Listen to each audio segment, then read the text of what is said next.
ನಮಸ್ಕಾರ, ನೀವು ನೋಡ್ತಾ ಇದ್ದೀರಾ ತೇಜಸ್ ನ್ಯೂಸ್ ಕನ್ನಡ. ನಾನು ನಿಮ್ಮ ಸುಷ್ಮಿತಾ. ಕಾಂಗ್ರೆಸ್ ಪಕ್ಷ 2023ನೇ ಸಾಲಿನ ಸಾರ್ವತ್ರಿಕ ವಿಧಾನಸಭಾ ಚುನಾವಣೆಯಲ್ಲಿ ಕಲ್ಯಾಣ ಕರ್ನಾಟಕ ಭಾಗದಲ್ಲಿ ಮಾದಿಗರಿಗೆ ಒಂದೇ ಒಂದು ಟಿಕೆಟ್ ನೀಡಲಿಲ್ಲ. ರಾಜ್ಯದಲ್ಲಿ ಆಡಳಿತ ನಡೆಸುತ್ತಿರುವ ಕಾಂಗ್ರೆಸ್ ಸರ್ಕಾರ ಕಲ್ಯಾಣ ಕರ್ನಾಟಕ ಭಾಗದ ಮಾದಿಗರಿಗೆ ನಿಗಮ ಮಂಡಳಿಗೆ ಅಧ್ಯಕ್ಷರ ಒಂದು ನೇಮಕಾತಿಯಲ್ಲಿಯೂ ಕೂಡ ಯಾರೊಬ್ಬರನ್ನು ಕೂಡ ನೇಮಕ ಮಾಡದೆ ಈ ಭಾಗದ ಮಾದಿಗರಿಗೆ ರಾಜಕೀಯವಾಗಿ ಮುಗಿಸುವ ಹುನ್ನಾರವನ್ನ ಮಾಡ್ತಾ ಇದ್ದಾರೆ ಎಂದು ಮಾದಿಗ ದಂಡೋರ ಮಾದಿಗ ಮೀಸಲಾತಿ ಹೋರಾಟ ಸಮಿತಿಯ ರಾಜ್ಯ ಕಾರ್ಯಾಧ್ಯಕ್ಷ ಫರ್ನಾಂಡಿಸ್ ಹಿಬ್ಬಳಗ ಅವರು ಮಾತನಾಡಿ ಆರೋಪವನ್ನ ಮಾಡಿದ್ದಾರೆ. ಬೀದರ್ ನಗರದ ಜಿಲ್ಲಾ ಪತ್ರಿಕಾ ಭವನದಲ್ಲಿ ಕರೆದ ಸುದ್ದಿಗೋಷ್ಠಿಯಲ್ಲಿ ಮಾತನಾಡಿದ ಅವರು, ಕಾಂಗ್ರೆಸ್ ಪಕ್ಷ ಮಾದಿಗರನ್ನ ಕೇವಲ ಮತ ಹಾಕಿಸಿಕೊಳ್ಳುವುದಕ್ಕೆ ಮಾತ್ರ ಬಳಸಿಕೊಳ್ತಾ ಇದ್ದಾರೆ. ಇತಿಹಾಸದ ಪುಟಗಳನ್ನ ತಿರುಚಿ ನೋಡಿದಾಗ ಸರ್ಕಾರ ಬೀದರ್ ಜಿಲ್ಲೆಯ ಮಾದಿಗ ಸಮಾಜದ ಕಾರ್ಯಕರ್ತರನ್ನ ಗುರುತಿಸಿ ನಿಗಮ ಮಂಡಳಿಗೆ ಅಧ್ಯಕ್ಷರಾಗಿ ಮಾಡಲಿಲ್ಲ. ವಿಧಾನ ಪರಿಷತ್ ಸದಸ್ಯರನ್ನಾಗಿಯೂ ಕೂಡ ಮಾಡಲಿಲ್ಲ. ರಾಜ್ಯದಲ್ಲಿಯೂ ಸಮುದಾಯಕ್ಕೆ ತಕ್ಕ ಹಾಗೆ ನಿಗಮ ಮಂಡಳಿಗಳಲ್ಲಿ ಸ್ಥಾನಮಾನ ನೀಡಲಿಲ್ಲ. ಆದರೂ ಕೂಡ ಮಾದಿಗ ಸಮಾಜ ಕಣ್ಮುಚ್ಚಿ ಹಲವು ದಶಕಗಳಿಂದ ಕಾಂಗ್ರೆಸ್ಗೆ ಮತ ಹಾಕ್ತಾ ಇದೆ ಎಂದು ಅಸಮಾಧಾನವನ್ನು ವ್ಯಕ್ತಪಡಿಸಿದರು. ಮಾಜಿ ರಾಜ್ಯಸಭೆ ಸದಸ್ಯ ಡಾಕ್ಟರ್ ಎಲ್ ಹನುಮಂತಯ್ಯ ಅವರನ್ನ ಬಿಟ್ಟು ಪಕ್ಷ ಹೊಸಬರನ್ನ ಮಣೆ ಹಾಕಿದೆ. ಇದು ಖಂಡನೀಯವಾಗಿದೆ. ಸರ್ಕಾರ ವಿಶೇಷವಾಗಿ ಕಲ್ಯಾಣ ಕರ್ನಾಟಕ ಭಾಗದ ಬೀದರ್ ಜಿಲ್ಲೆಯ ಪಕ್ಷದ ಕಾರ್ಯಕರ್ತರನ್ನು ಗುರುತಿಸಿ ನಿಗಮ ಮಂಡಳಿಗಳಲ್ಲಿ ಅಧ್ಯಕ್ಷ ಸ್ಥಾನ ನೀಡಬೇಕಾಗಿತ್ತು. ಇಲ್ಲದಿದ್ದರೆ ಮುಂಬರುವ ಲೋಕಸಭಾ ಚುನಾವಣೆಯಲ್ಲಿ ಕಾಂಗ್ರೆಸ್ ಪಕ್ಷವನ್ನು ತಕ್ಕ ಪಾಠ ಕಲಿಸಬೇಕಾಗುತ್ತದೆ ಎಂದು ಈ ಮೂಲಕ ಎಚ್ಚರಿಕೆ ನೀಡಿದರು. ವಿಜಯಕುಮಾರ್ ಹಿಪ್ಪಳಗಾಂವ್ ಜಿಲ್ಲಾ ಅಧ್ಯಕ್ಷರು, ಕಮಲಾಕರ್ ಎಲ್ ಹೆಗಡೆ ಜಿಲ್ಲಾ ಉಪಾಧ್ಯಕ್ಷರು, ಪೀಟರ್ ಚಿಡುಗುಪ್ಪ ಜಿಲ್ಲಾ ಕಾರ್ಯದರ್ಶಿರು, ದತ್ತಾತ್ರೇಯ ಜ್ಯೋತಿ ಜಿಲ್ಲಾ ಕಾರ್ಯದರ್ಶಿರು, ಜಯಶೀಲ್ ಕಲ್ವಾಡೆ ಜಿಲ್ಲಾ ಸಂಘಟನಾ ಕಾರ್ಯದರ್ಶಿ, ಜಯಶೀಲ ಮೇತ್ರೆ ಜಿಲ್ಲಾ ಖಜಾಂಚಿ, ವಿರ್ಶೆಟ್ಟಿ ದಕ್ಷಿಣ ಕ್ಷೇತ್ರ ಅಧ್ಯಕ್ಷರು, ಸಚಿನ್ ಅಂಬೆಸಾಂಗ್ವಿ ತಾಲೂಕಾ ಅಧ್ಯಕ್ಷರು ಭಾಲ್ಕಿ, ರವಿ ಸೂರ್ಯವಂಶಿ ತಾಲೂಕಾ ಅಧ್ಯಕ್ಷರು ಔರಾದ್, ಗೋರಖ್ ಜೋಶಿ ತಾಲೂಕಾ ಅಧ್ಯಕ್ಷರು ಹುಮ್ನಾಬಾದ್, ದೀಪಕ್ ಸೂರ್ಯವಂಶಿ ಯುವ ಘಟಕ ತಾಲೂಕಾ ಅಧ್ಯಕ್ಷರು ಕಮಲ್ನಗರ, ಓಂಕಾರ ನೂರ್, ಲಾಲಪ್ಪ ನೇಣ, ದಯಾನಂದ ರೇಕುಳ್ಗಿ, ರಾಜು ಸಾಂಗ್ಲಿ ಸೇರಿದಂತೆ ಇನ್ನಿತರರು ಇದ್ದರು. ಈ ಮಾದಿಗರು ಕಣ್ಮುಚ್ಚಿ ಕಾಂಗ್ರೆಸ್ ಕೋಟ್ ಹಾಕುತ್ತಾ ಬಂದಿದ್ದಾರೆ. ಆದರೂ ಕೂಡ ಕಾಂಗ್ರೆಸ್ ಪಕ್ಷ ಯಾವಾಗಲೂ ಮಾದಿಗರಿಗೆ ಕಡೆಗಣಿಸ್ತಾ ಬಂದಿದೆ. ಹೇಳಬೇಕಂದ್ರೆ ಎಕ್ಸಾಂಪಲ್, ಹೋದ ಚುನಾವಣೆಯಲ್ಲಿ ಹೈದರಾಬಾದ್ ಕರ್ನಾಟಕ ಭಾಗದಲ್ಲಿ ಮಾದಿಗರಿಗೆ ಒಂದೂ ಕೂಡ ಟಿಕೆಟ್ ಕೊಡಲಿಲ್ಲ. ತದನಂತರ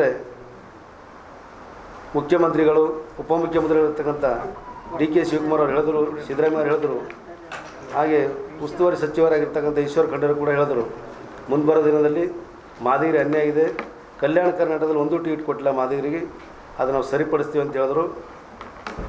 MLCಯಲ್ಲಿ ಕೂಡ ಕಲ್ಯಾಣ ಕರ್ನಾಟಕದಲ್ಲಿ ಒಂದೂ ಟಿಕೆಟ್ ಕೊಡಲಿಲ್ಲ.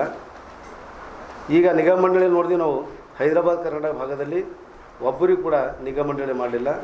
ಯಾವಾಗ ಕರ್ನಾಟಕ ಸರ್ಕಾರ ಆಗಿದೆ ಕಾಂಗ್ರೆಸ್ ಪಕ್ಷದ್ದು, ಆವಾಗ ಬೀದರ್ ಜಿಲ್ಲೆಯಲ್ಲಿ ಎಲ್ಲ ಸಮಾಜ ಪ್ರತಿನಿಧಿ ಕೊಟ್ಟಿದ್ದಾರೆ. ಎಕ್ಸಾಂಪಲ್ ಹೇಳಬೇಕಂದ್ರೆ ಧರ್ಮಸಿಂಗ್ ಅವರ ಸರ್ಕಾರದಲ್ಲಿ ಖಾಜಿ ಅರ್ಷಿದಲ್ಲಿ ಅವರಿಗೆ MLC ಮಾಡಿದ್ರು. ತದನಂತರ ಮತ್ತೆ ಸಿದ್ದರಾಮಯ್ಯ ಸರ್ಕಾರದಲ್ಲಿ ಲಿಂಗಾಯತ್ ಕೋಟದಲ್ಲಿ ಮೀನಾಕ್ಷಿ ಸಂಗ್ರಾಮ ಅವರು ನಿಗಮ ಮಂಡಳಿ ಅಧ್ಯಕ್ಷ ಮಾಡಿದ್ರು. ಮತ್ತು ಅದೇ ಸರ್ಕಾರದಲ್ಲಿ ಅರವಿಂದ್ ಕುಮಾರ್ ಅರಳಿಯವರಿಗೆ MLC ಮಾಡಿದ್ರು. ಬಕ್ಕಪ್ಪ ಕೋಟವರಿಗೆ ಕೂಡ ನಿಗಮ ಮಂಡಳಿ ಚೇರ್ಮನ್ ಮಾಡಿದ್ರು. ಆಮೇಲೆ ಕುರುಬಾ ಸಮಾಜದಿಂದ ಪಂಡಿತ್ ಚಿದ್ರಿ ಅವರಿಗೆ ಕುರಿ ಮತ್ತು ಹುಣ್ಣಿಮೆ ನಿಗಮದ ಅಧ್ಯಕ್ಷ ಮಾಡಿದ್ರು. ಮತ್ತು ಕಬ್ಬಲಿಗೆ ಸಮಾಜ ವತಿಯಿಂದ ಕೋಳಿಯಿಂದ ಜಗನ್ನಾಥ್ ಜಮ್ಮದವ್ರಿಗೆ ಮಾಡಿದ್ರು. ಇದೇ ರೀತಿ ಮಾದಿಗರಿಂದ ಬರೀ ಕಾಂಗ್ರೆಸ್ ಪಕ್ಷದವರು ಬರೀ ಓಟ್ ಹಾಕೋತಾರೆ, ಇಲ್ಲಿವರೆಗೆ ಅಧಿಕಾರ ಕೊಟ್ಟಿಲ್ಲ ಅವರಿಗೆ. ಅದಕ್ಕೆ ನಾನು ಸಂಘಟನೆ ವತಿಯಿಂದ ಖಂಡಿಸ್ತೀನಿ. ಗೊತ್ತು ನಿಜವಾಗ್ಲೂ ಭಾಳ ನೋವಾಗ್ತದೆ. ಯಾವುದಾದ್ರು ಸಮಾಜ ಕಣ್ಣು ಮುಚ್ಚಾಗ ಓಟ್ ಹಾಕ್ತಂದ್ರೆ ಕಾಂಗ್ರೆಸ್ ಪಕ್ಷಕ್ಕೆ ಅದು ಮಾದಿಗರು ಹಾಕ್ತಾರೆ. ಅದಕ್ಕೆ ಮಾದಿಗರ ಬಳಿ ಏನಾದರೂ ಸ್ವಾಭಿಮಾನ ಇದ್ದರೆ, ಅಭಿಮಾನ ಇದ್ದರೆ, ಬದ್ಧತೆ ಇದ್ದರೆ ತಾವು ಮುಂಬರೋ ದಿನದಲ್ಲಿ ಈ ಕಾಂಗ್ರೆಸ್ ಪಕ್ಷಕ್ಕೆ ತಕ್ಕ ಪಾಠ ಕಲಿಸ್ಬೇಕು. ಈ ಜಿಲ್ಲೆಯಲ್ಲಿರ್ತಕ್ಕಂಥ ಉಸ್ತುವಾರಿ ಮಂತ್ರಿಗಳು ಕೂಡ ನಾನು ಹೇಳಕ್ಕೆ ಬಯಸ್ತೀನಿ, ಮಾದಿಗರು ಓಟ್ ತೊಗೊಂಡು ಮಾದಿಗರು ಮೋಸ ಮಾಡ್ತಾಯಿದ್ರಿ. ಈ ಜಿಲ್ಲೆಯಲ್ಲಿರ್ತಕ್ಕಂಥ ಸುಮಾರು ಹಿರಿಯ ಕಾಂಗ್ರೆಸ್ ಕಾರ್ಯಕರ್ತರು ಅದರ ಒಬ್ಬರನ್ನೂ ಕೂಡ ಪರಿಗಣನೆ ತೊಗೊಂಡು ನಿಗಮ ಮಂಡಳಿ ಚೇರ್ಮನ್ ಮಾಡಲಿಕ್ಕಾಗಲಿಲ್ಲ. ಎಕ್ಸಾಂಪಲ್ ಹೇಳಬೇಕಾದ್ರೆ ಪ್ರತಿಯೊಂದರಲ್ಲಿ ರಾಜ್ಯಸಭಾ ಟಿಕೆಟನ್ನು ಕೂಡ ಸುಮಾರು ಸೀನಿಯರ್ ಆಗಿರ್ತಕ್ಕಂಥ 2 ಸಲ 3 ಸಲ ರಾಜ್ಯಸಭಾ ಸದಸ್ಯರು ಕಂಟಿನ್ಯೂ ಆಗಿ ಬರ್ತಿದ್ರು. ಪ್ರೊಫೆಸರು, ಸಾಹಿತಿಗಳಾಗಿರ್ತಕ್ಕಂಥ ಎಲ್ಲ ಹನುಮಂತವ್ರ ಟಿಕೆಟ್ ಕೂಡ ಉದ್ದೇಶಪೂರ್ವಕ ಕಟ್ ಮಾಡಿದ್ದಾರೆ.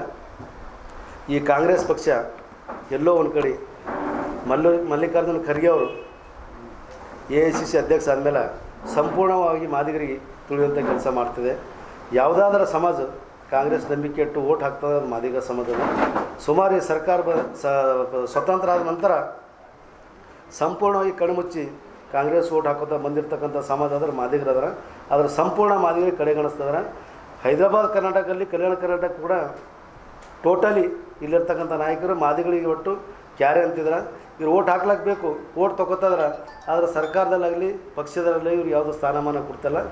ಅದಕ್ಕೆ ಜಿಲ್ಲೆಯಲ್ಲಿರ್ತಕ್ಕಂಥ ಈ ಕಲ್ಯಾಣ ಕರ್ನಾಟಕದಲ್ಲಿರ್ತಕ್ಕಂಥ ಏನು ಸಮಾಜದಲ್ಲಿದ್ದೀರಿ, ತಮ್ಮ ಸಮಾಜ ಮೇಲೆ ಕಳಕಳಿ ಇದೆ, ಸ್ವಾಭಿಮಾನ ಇದೆ, ತಾವು ಪಕ್ಕ ಮಾದಿಗ ವಂಶಸ್ಥರಾದ್ರಿ, ಜಾಂಬ ವಂಶಸ್ಥರಾದ್ರಿ, ನಿಮ್ಗೇನಾರ ಬದ್ಧತೆ ಇದ್ರೆ ಈ ಕಾಂಗ್ರೆಸ್ ಪಕ್ಷಕ್ಕೆ ನೀವೆಲ್ಲ ತಕ್ಕ ಪಾಠ ಕಲಿಸ್ಬೇಕಂತೇಳಿ ಈ ಮಾಧ್ಯಮದ ಮುಖಾಂತರ ಹೇಳಕ್ಕೆ ಇಷ್ಟಪಡ್ತೀನಿ.